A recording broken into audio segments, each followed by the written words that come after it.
So for today's video, I'm going to be doing a 2017 overview of Bully on the PC, stating the upsides and the downsides of the PC version of the game. The reason I'm making this video is because I've had a few people ask me if they should buy Bully on the PC, or if they should get the console version instead. So I'm making this video to hopefully influence your choice on what platform you decide to purchase Bully on. As in this video, I'm covering most things about Bully on the PC, and I'm going to try and compare them with their console counterparts. With that out of the way, let's begin with the overview. So first of all, let's start off with pricing, as some PC games tend to never go down in price. Price wise, Bully is a fairly cheap game, as Bully on Steam only costs £10 in the UK, which is $15 in the US and €10 for Europe. In most Steam sales, Bully usually has a discount of anything between 50% to 80% off. However, this can change. For example, in the 2017 Steam Summer Sale, Bully was 65% off, but in the 2016 Steam Summer Sale, it was 80% off. Either way, in the sale, Bully is usually dirt cheap, costing only around $5 or £3.50. The Xbox version of Bully, however, as of making this video, only costs £17.19 or $9 in the US, while the PSN version of Bully costs £11.99 or $15 if you're from the US again. This puts Bully on the Xbox as the cheapest version to buy, with the PlayStation version being the most expensive, at least in the UK. For the US, Bully PS4 is the same price as the PC version. For downloadable content, Bully has no DLC. However, the Steam version of the game does come bundled with the official soundtrack at no added cost, which can be found in your Bully folder, in a folder called Bully Original Soundtrack. This is the full official album with all 26 tracks produced by Sean Lee himself. And this soundtrack costs £8 on iTunes UK, so getting it bundled with the game, even at full retail price, is a great money saver.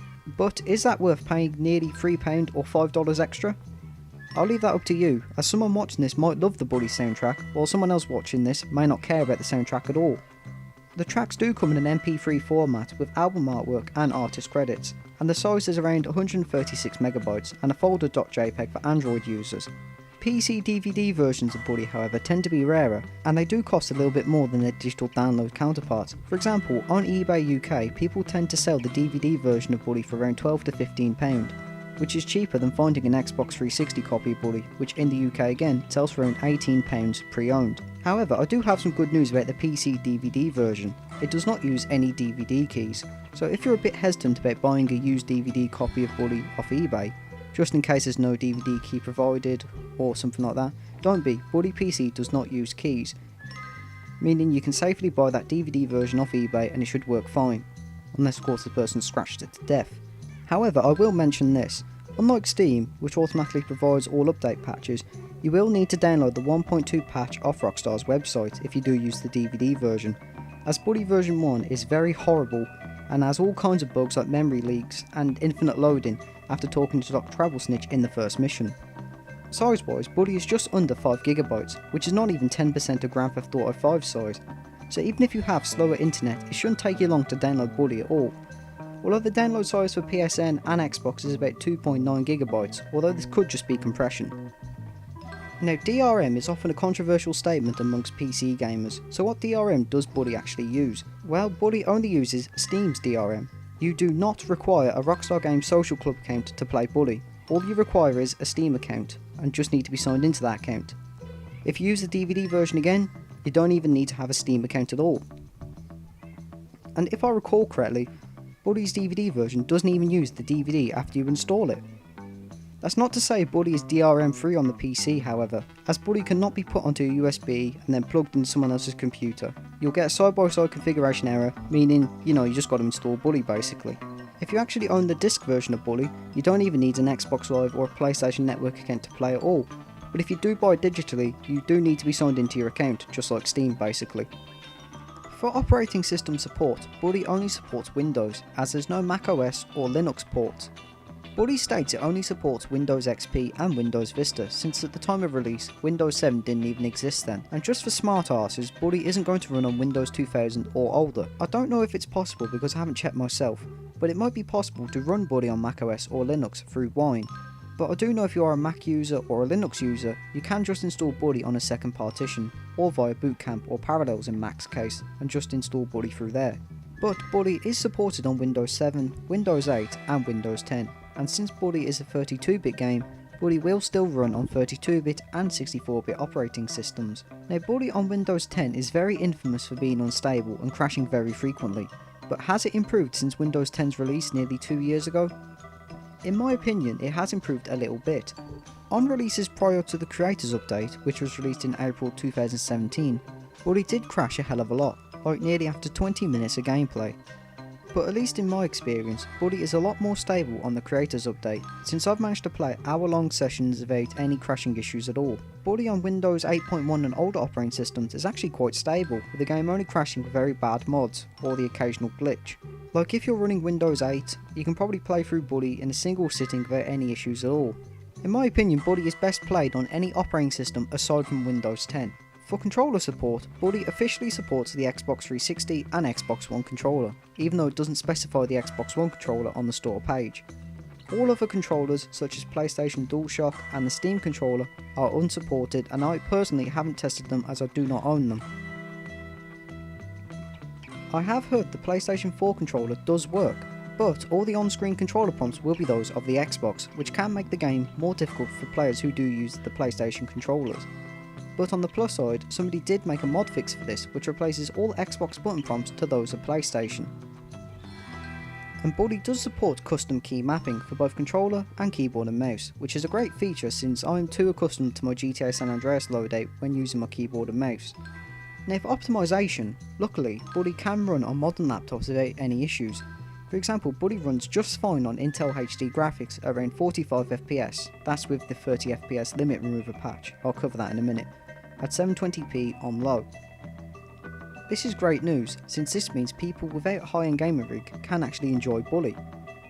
However, since Bully is a very poorly optimised game, it does seem to act rather poorly on higher end hardware too. For example, my system is a custom build AMD Athlon X4 860K, Radeon RX 460 and 10 gigs of RAM.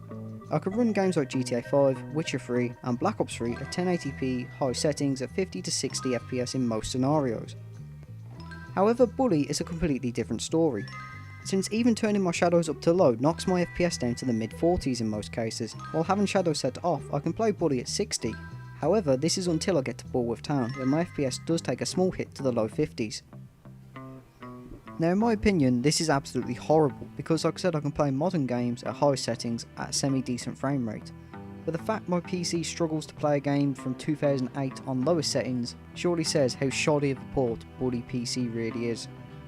Now earlier I mentioned an FPS limit remover patch. This is because Bully is locked to 30 frames per second on the PC, which is just like the console counterparts. Of course, this being PC, somebody made a patch to uncap the frames per second. While this is good, Bully does become extremely buggy with the game playing at a fast pace if you exceed 60 frames per second. Now, as many people know, one benefit of PC gaming is the amount of settings you can tweak. However, Bully only has 4, that's right, 4 graphics options. So if you're used to tweaking settings for games like Grand Theft Auto 5, Fallout, or even Counter-Strike 1.6, forget it, because with Bully you're very limited for graphics tweaking. The only graphics settings you have are resolution. This goes as low as 640 by 480, and to my knowledge Bully does support up to 1440p. I'm unable to test 4K support as I don't have a 4K monitor. VSync, while kinda useless without the 60fps patch, this setting is required if you are using the 60fps patch, because if your game does exceed 60, Bully will start playing in a fast mode, like I mentioned, and it will remain like that until your FPS is capped at 60. Anti-aliasing, which if you're unfamiliar with, makes the game look sharper. This goes up to 8 I believe. Obviously the higher you set this, the more performance hit you may have. And shadows. Bully only has 4 settings for shadows, which is off, low, medium and high. Bully does not support windowed mode either, which to be fair here, none of Rockstar's games up until GTA 4 supported windowed mode.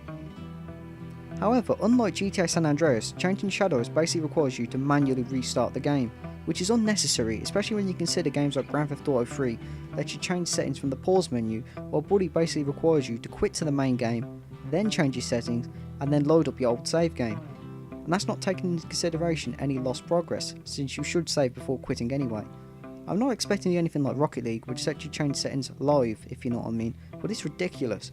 And this is a downside since even GTA San Andreas, which came out in 2005, had more graphics options than Bully, and also let you tweak them without having to quit the game.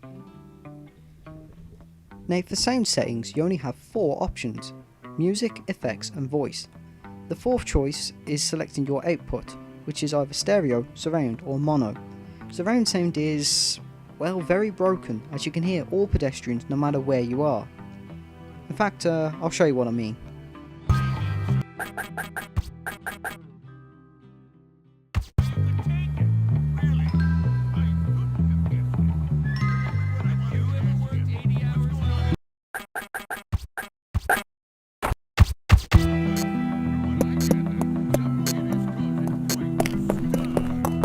I really need something to dull the pain. Here's the other thing I wanted to talk about. See you around, kiddo.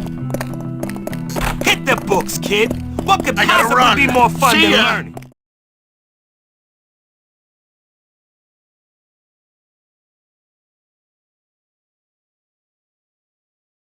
What if my children don't appreciate the sacrifices I made for them? For once, I would like a boyfriend that showers!